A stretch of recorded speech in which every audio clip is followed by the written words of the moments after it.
Quando a gente vai falar de língua, né, e de alguma maneira de dar voz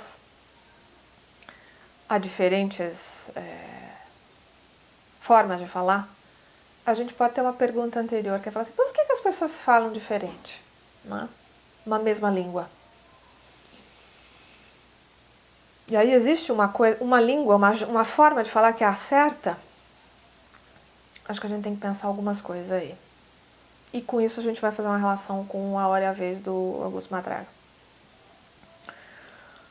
Quando as pessoas falam diferente, porque você vai crescer num determinado ambiente.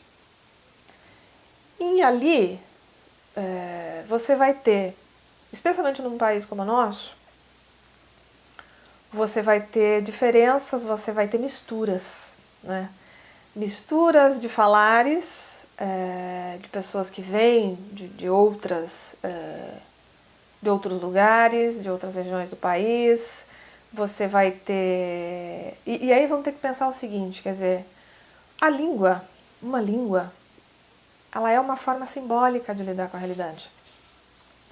O que isso quer dizer? Isso quer dizer que se um fala bolacha, outro fala biscoito, para dar um exemplo bem simples, né?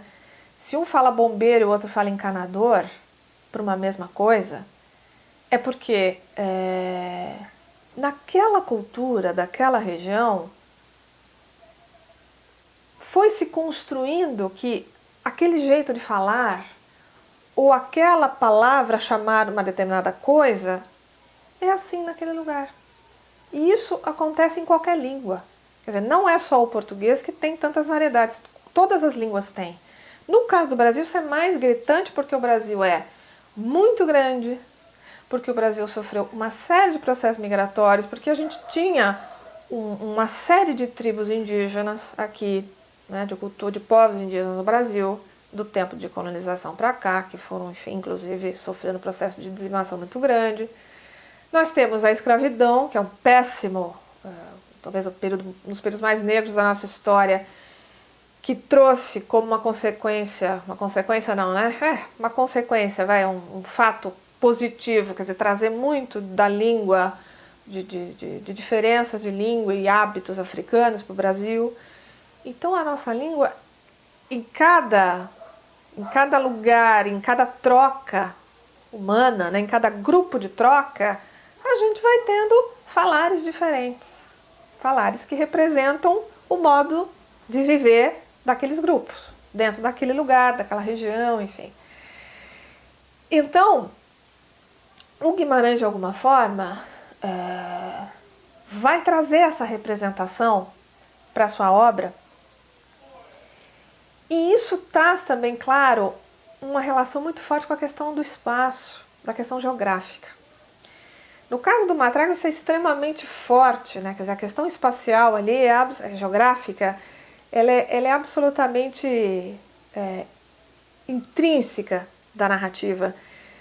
Quando ele começa, ele está num determinado lugar meio público, quando ele tem aquela cena inicial lá com as raparigas e as pessoas da cidade, aí ele está na casa dele, aí ele vai para outra fazenda, e aí ele tomba no desfiladeiro e depois ele vai para o tombador.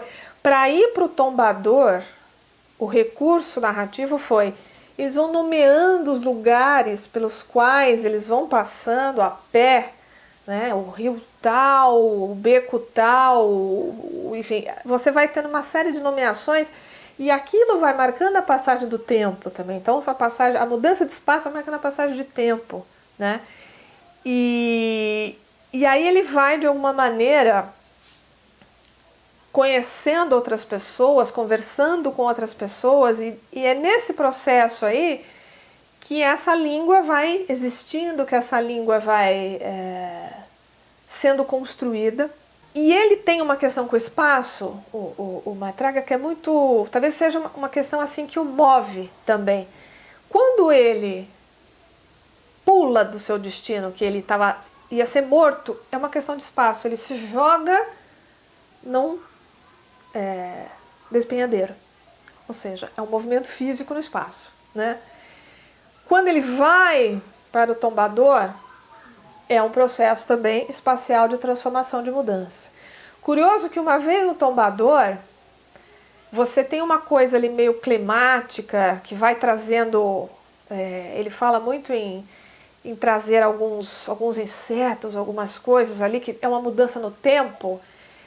E essa mudança da natureza, de alguma forma, também vai mexendo com ele vai se permitindo um pouco mais a pulsação da vida, dentro daquilo que ele considera que não é pecado, mas enfim, ele vai se permitindo isso. E quando tem uma passagem, umas revoadas de pássaros, ele vai se encantando com aquilo, E aí tem essa coisa, né? O pássaro, as revoadas, elas estão no processo migratório. E assim, eles estão indo um pouco meio sem... Tem um rumo, mas que rumo é esse? Quer dizer, é um movimento quase natural do ir para um determinado lugar, depois voltar, né, em bando para um outro.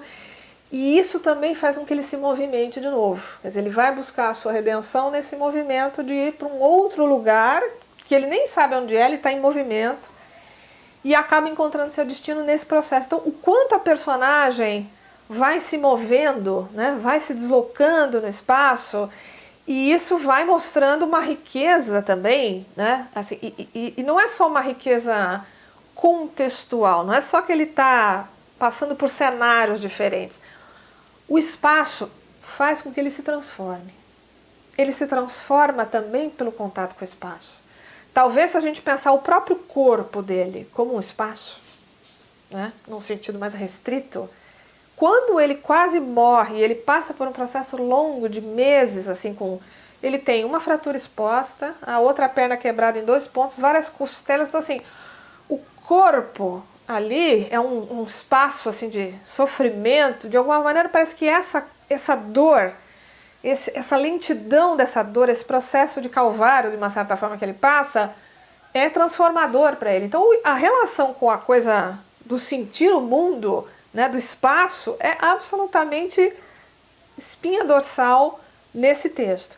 Em outros, talvez isso tenha outras configurações. Isso tem um conto chamado Famigerado. Esse Famigerado está nas Primeiras Histórias, que é também um livro de contos primoroso. Esse Famigerado vai ter um médico, e esse médico vai receber ali na sua porta um bando de jagunços, enfim. E esse bando, o sujeito que é o principal ali do bando, ele foi até esse médico, que é, enfim, entendido como aquela figura letrada, né, para perguntar para ele o que era famigerado. Por quê? Alguém chamou esse cara de famigerado lá num lugar, e ele não sabia, né, o que era famigerado.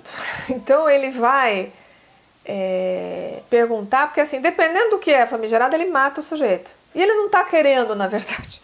Ele está querendo dar uma chance porque ele está cansado. Em Guimarães também tem muitas essas histórias, né? O próprio Matraga talvez traga um pouco essa questão. De pessoas assim que de alguma maneira...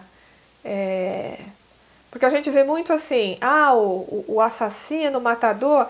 Ele vai contar muitas histórias de personagens com essa perspectiva, mas que assim, já estão cansados, sabe? Não querem mais essa vida. Então ele vai mostrar o conflito, né? Não vai mostrar o bem e o mal como alguma coisa... O bem é o bem e o mal é o mal. Ele vai misturar isso, vai trazer essa discussão muito mais rica. Enfim, esse assassino aí, ele tá querendo achar um jeito para não matar o cara. Porém, ele tem um nome a zelar. E aí, se famigerado for uma ofensa, que é o que ele fala, né? É nome de ofensa? É farsância? Né? Aí ele fala pro médico assim, em linguagem assim de dia de semana, o que quer dizer famigerado? Né? E famigerado, o médico sabe disso, e ele também faz a leitura de cena, né? O que eu respondo aqui? Famigerado tem essa ambiguidade, né? Quer dizer, você pode ter o famigerado no sentido do célebre, e você tem um uso de famigerado, quer dizer que ele é mesmo o que deve ter sido usado para ele, né? Que é o oposto disso. Que é ser um sujeito desprezível, enfim, que é, acho que provavelmente o que foi usado para ele. Mas a gente não sabe o contexto, né? O fato é, aí a gente vai ter, e as personagens sempre se deslocando no espaço, e o quanto que a língua, de alguma maneira, está sempre também envolvida com esse movimento espacial. Talvez então a gente possa pensar que o famigerado, o Matraga, a Terceira Margem do Rio, Grande Sertão Veredas, e talvez, acho que a totalidade da obra do Guimarães, talvez a gente pudesse dizer assim, é a língua no espaço. É a língua brasileira e língua, porque língua e espaço são absolutamente intrínsecos, né? Língua e espaço são extremamente relacionados. E isso na obra do Guimarães é primordial.